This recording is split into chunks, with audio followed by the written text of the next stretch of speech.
wabarakatuh. Waalaikumsalam. Waalaikumsalam Ibu. Selamat malam Bapak Ibu semuanya. Sehat-sehat selalu, Bu. Iya. Bagaimana Alhamdulillah. kondisinya bagaimana di sana Bapak Ibu, sinyalnya, jaringannya apakah ada kendala? Ini agak Naik bagus. turun, Bu. Ya. Naik turun ya Pak Ibu ya. Semoga semangatnya tidak naik turun juga ya Pak Ibu ya. Tetap semangat ya. Iya. Baiklah Bapak Ibu, sebelumnya di hari pertama kan Bapak Ibu sudah melakukan beberapa kegiatan asinkronus mengenai pemahaman terhadap apa yang sudah Bapak Ibu lakukan. Pertemuan lalu kan kita sudah membahas tentang LMS ya Bapak Ibu ya. Lalu Bapak Ibu, mengenai LMS, yang ingin saya tanyakan apakah ada kendala dalam mengerjakan LMS pada hari pertama ini Bapak Ibu? Ada Ibu, sinyalnya susah. Oh, sinyalnya susah ya? Iya, jadinya ketika mau centang biru agak lama. Tapi Bu Yeni sudah tercentang semua ya Bu Yeni ya? Alhamdulillah. Iya, siap. Baiklah Bapak Ibu, kita punya aturan nanti ketika nanti ada rekan yang berbicara, kita harap mematikan mic-nya tolong di-mute-kan. Kemudian ketika nanti akan berbicara bisa raise hand-nya, lakukan raise hand. Sebelumnya saya izin share screen ya Bapak Ibu ya. Iya. Iya. Sebelum saya mulai berbagi layar, saya ingin memastikan bahwa Bapak Ibu sudah membaca tentang materi yang akan kita bahas kali ini mengenai pendidikan yang memerdekakan. Menurut Bapak Ibu, kira-kira ketika kita berbicara tentang pendidikan yang memerdekakan itu, apa yang ada dalam benak Bapak Ibu? Pendidikannya seperti apa kira-kira? Pak Edi bisa memberikan gambarannya? Ya, mungkin ya Bu ya. Ini pendidikan yang membuat kita lebih bisa sesuai dengan kemampuan kita. Artinya anak itu merdeka belajar sesuai dengan minat bakat mereka, karena mungkin ada yang suka ini, suka itu ya. Mungkin loh ini ya. Berarti pendidikan yang sesuai dengan minat dan bakat ya Pak Edi ya, kesimpulannya. Ya. Kalau Bu Yeni sendiri bagaimana kira-kira Bu Yeni pendidikannya memerdekakan? Ya, hampir sama dengan Pak Edi. Jadi intinya kita punya kebebasan sedikit lah untuk menentukan apa yang kita pelajari begitu. Apa yang kita butuhkan, apa yang kita inginkan dalam arti belajarnya mau tentang apa gitu. Sesuai dengan apa yang kita karakteristik kita sebagai peserta didik. Gitu Ibu.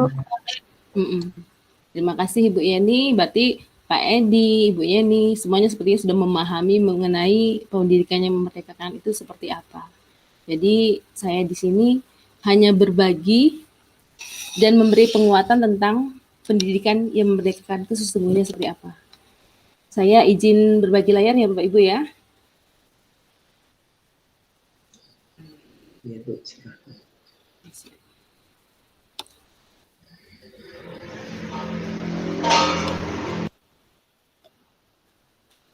Oke.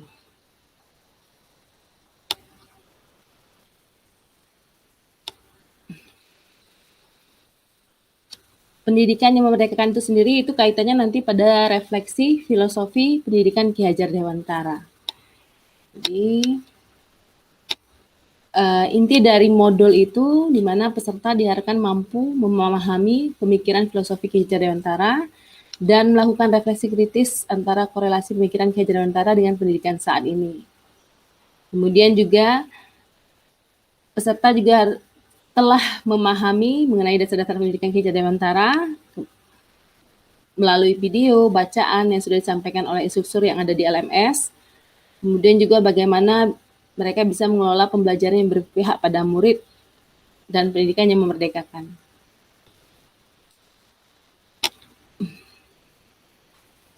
Ini adalah alur presentasi kita. Nanti kita sudah ada perkenalan, kemudian komitmen. Kemudian nanti kita akan mulai dengan tujuan pembelajarannya. Jadi tujuan pembelajaran kita kali ini diharapkan Bapak Ibu mampu memberikan perspektif reflektif mengenai pemikiran filosofi pendidikan Ki Hajar Dewantara, pendidikan yang memberikan dalam forum diskusi. Kemudian, oke.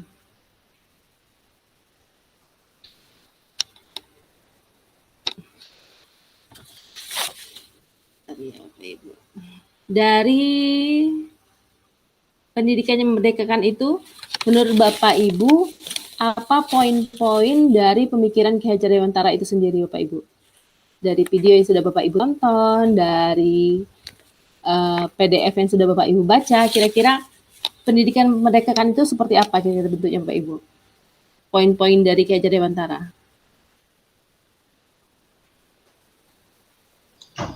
Pendidikan yang silakan Pak.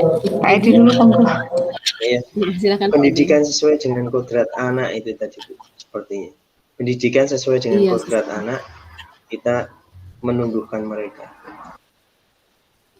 Sesuai dengan kodrat anak ya Pak Edi ya. Ibu Yeni sendiri bagaimana pendapatnya Bu Yeni? Kalau saya melihatnya dari kodrat kemarin zaman, jadi kita tetap sesuai dengan anak, tapi juga harus tetap mengikuti perkembangan zaman itu sendiri. Gitu. Jika kita kaitkan dengan penerapannya di sekolah kira-kira, Bapak Ibu, bagaimana cara kita merealisasikan pendidikan yang memerdekakan itu dalam bentuk pembelajaran di kelas, Bapak Ibu? Bu Yeni punya pendapat kira-kira penerapannya di kelas, Bu Yeni? Atau di lingkungan sekolah mungkin? Jadi misalnya ada anak yang agak slow learner, begitu maksudnya belajarnya agak lambat, juga istilahnya diberi latihan tersendiri, dibedakan dengan anak yang lebih smart atau lebih pandai begitu, lebih cepat belajarnya, maaf tidak pandai dan bodoh, tapi lebih cepat belajarnya, mungkin diberi exercise yang berbeda dengan anak yang belajarnya lebih lambat gitu. Kira-kira dalam penerapannya Bu Yeni, apakah sebelum ini sudah mulai melakukan pendidikan yang memerdekakan atau belum kira-kira Bu Yeni? Saya pernah menggunakan ini, sistem saya ini pernah saya pakai. Jadi ketika saya sampaikan materi, ada anak yang lebih jelas itu berapa anak. Nah itu saya minta anak-anak yang lebih jelas itu berkumpul dalam satu meja. Kemudian saya minta mereka untuk membantu menjelaskan kepada teman-temannya yang belum begitu paham dalam kelompoknya, seperti model jigsaw ya, gitu ya, model seperti itu ya. Kemudian nanti teman-temannya itu diberi pembelajaran dari temannya sendiri, itu kan jauh lebih mudah mereka paham. Itu pernah saya lakukan. Atau kalau tidak pakai istilahnya game, kalau yang lebih cepat mengikuti, saya beri vocabulary game-nya yang lebih susah, kemudian yang agak lambat belajarnya ya saya beri yang lebih simpel. Itu pengalaman saya di kelas. Terima kasih Bu. Ya, mudah-mudahan pengalamannya bisa terus diterapkan dan mungkin ada peningkatan yang lebih baik lagi ya Bu Yeni ya. Bisa amin ya. Bagi Bapak Ibu yang lain kan sebagai gambaran yang bisa dilakukan di sekolahnya. Kalau Pak Edi sendiri punya pengalaman Pak Edi?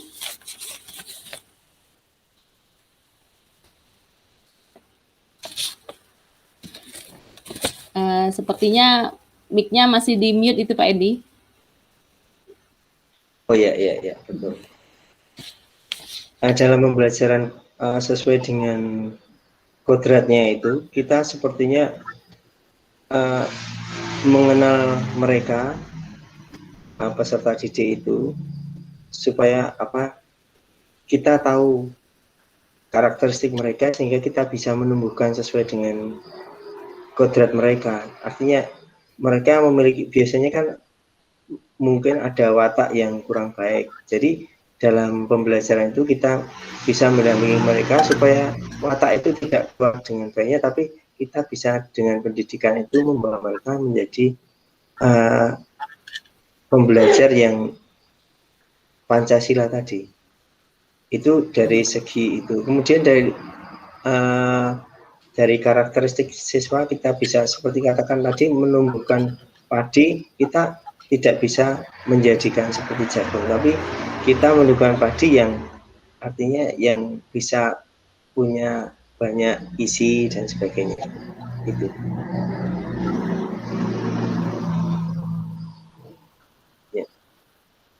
Iya, tepat sekali Pak Edi ya. Cukup mantap sekali pendapatnya. Kita coba saya jelaskan kembali.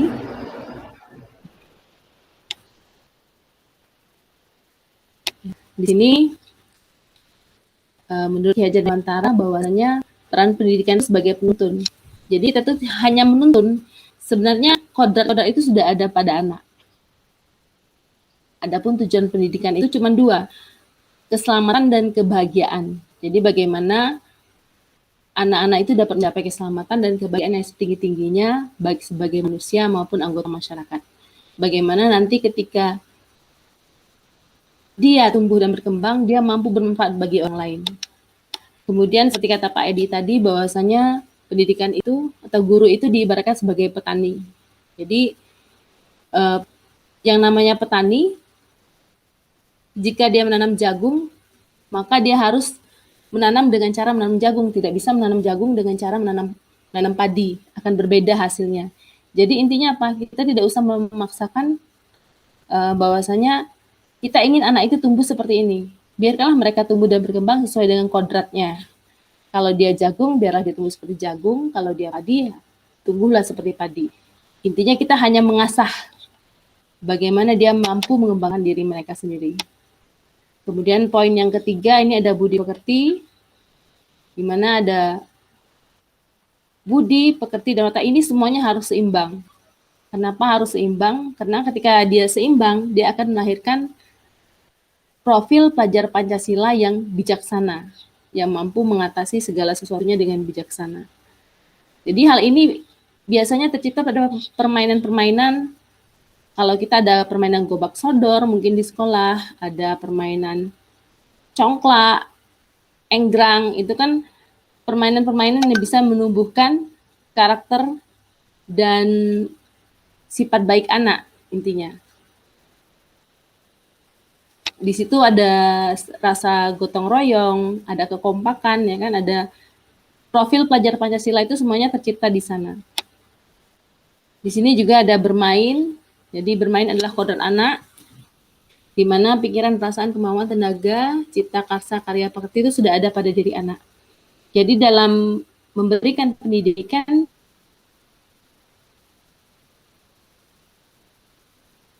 kita juga bisa melakukannya sambil bermain. Ada banyak cara. Ada dengan cara talking stick, banyak game-game dan permainan ataupun metode dan teknik yang bisa kita lakukan sehingga pembelajaran di sekolah itu dapat menjadi pembelajaran yang menyenangkan dan bermakna. Kemudian yang terakhir ini berpihak pada anak. Berpihak pada anak ini dengan kata lain berhamba pada sang anak. Berhamba pada sang anak itu bukan berarti kita nurut dengan mau anak atau kita membebaskan anak sebebas-bebasnya, bukan seperti itu. Berhamba pada sang anak itu dalam pendidikan bagaimana cara kita memenuhi segala kebutuhan mereka dalam hal pendidikan. Jadi bagaimana kita membuat pembelajaran itu yang berpusat pada murid dengan model pembelajaran yang menyenangkan, sesuai dengan kemampuan anak. Jadi kita bangunlah hal-hal seperti itu.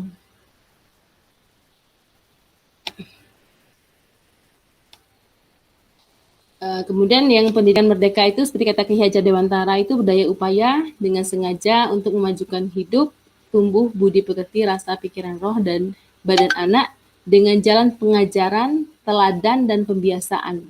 Nah, kira-kira menurut Pak Edi, jenis pembiasaan apa ini yang biasa kita lakukan agar pendidikan merdeka itu dapat terwujud kira-kira?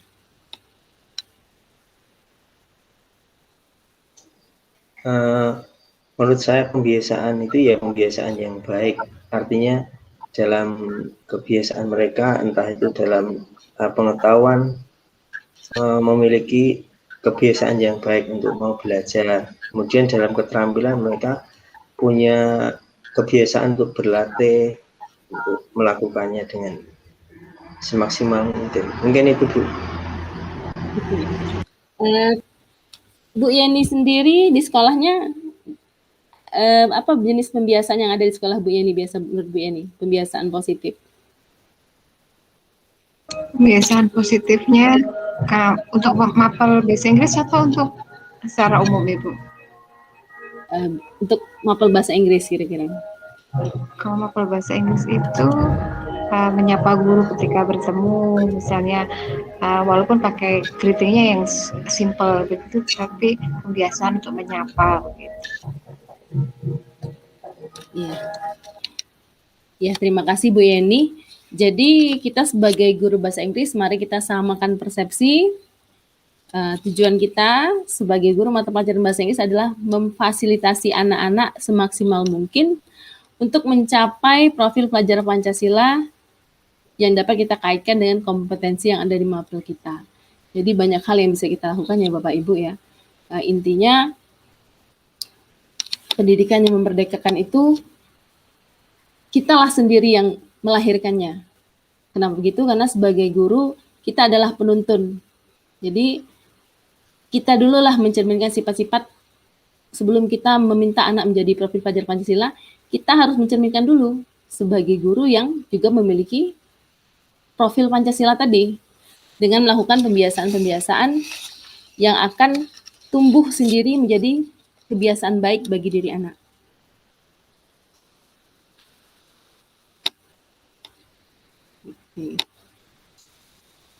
Baiklah Bapak Ibu, sebelum menurut saya sesi ini sudah cukup. Sebelum saya akhiri, kira-kira apakah ada pertanyaan atau mungkin kendala atau mungkin unek-unek yang ingin Bapak Ibu sampaikan berkaitan dengan pembelajaran yang memerdekakan ini Bapak Ibu?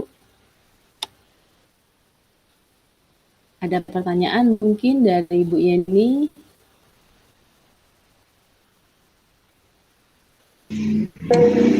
Tidak ada Ibu, cuma ingin menegaskan mungkin pemahaman saya benar atau salah.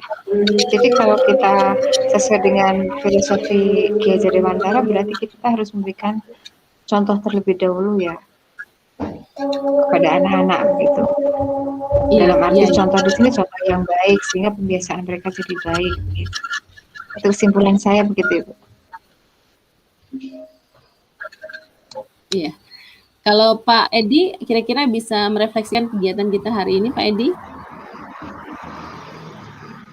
Ya, pembelajaran yang kita lakukan ya untuk memerdekakan anak supaya sesuai dengan yang capaian pembelajaran yang akan tujuan pembelajaran yang akan dicapai sesuai dengan capaian-capaian pembelajaran itu.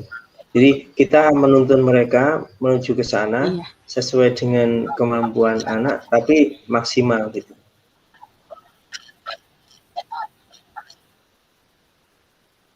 Berarti apa pemahamannya sudah mantap semua ya Bapak Ibu ya tentang pendidikan yang memerdekakan ya Bapak Ibu ya. Jadi nanti di LMS kita itu ada apa? Ada tugas yang harus Bapak Ibu kerjakan, yaitu bagaimana Bapak Ibu menggambarkan pendidikan yang memerdekakan yang ada di sekolah. Jadi gambaran itu bisa dibuat dalam bentuk infografik,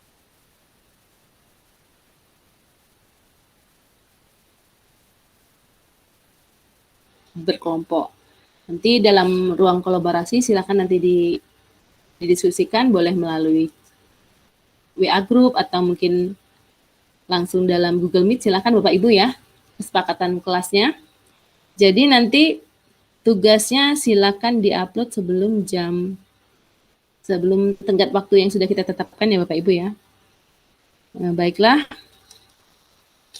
demikianlah pembelajaran kita kali ini. Sebelum pembelajaran kita akhiri, saya ingin salah seorang dari kita untuk memimpin doa. Silakan Pak Edi, dipimpin doanya.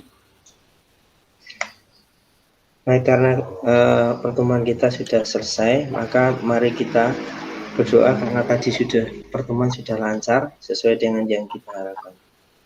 Mari kita berdoa mulai. Selesai. Terima kasih Bapak Ibu. Mudah-mudahan apa yang kita pelajari, yang kita diskusikan hari ini bermanfaat buat kita semua. Jika ada kesalahan, itu adalah saya sendiri. Saya tutup pembelajaran kita kali ini dengan Assalamualaikum warahmatullahi wabarakatuh. Waalaikumsalam warahmatullahi wabarakatuh. Terima kasih.